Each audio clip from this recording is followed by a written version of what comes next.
here's a video on how to replace the drain pump on your Samsung washer and dryer. The first step and the first thing you'll want to do is turn your washer sideways.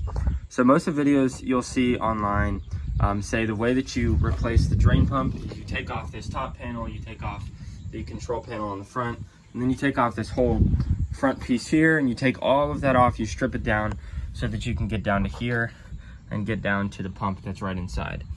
But what I've found is that there's a much easier way to do it that doesn't involve taking so many pieces off, and that is to turn the washer sideways.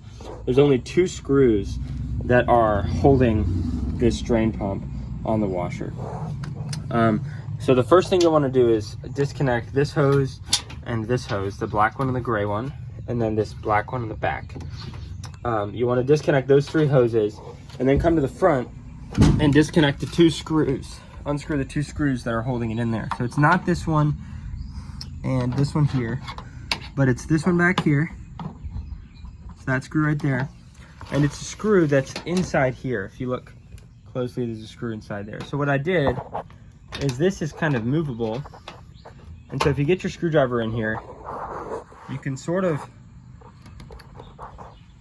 put pressure on the white part and use that as leverage to kind of get a straight shot on that screw, and then unscrew it from there. Now you may scratch it a little bit, but I don't think it matters that much. It's the bottom side of the washer, and it'll save you 45 minutes or half an hour of pulling all your other pieces off. So really it's just that simple.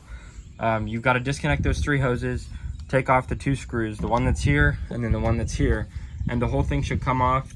Make sure to unplug the plug that's hitched in here, and then take off the 3 screws that are in the back, pull it off and replace it. So it's pretty simple repair.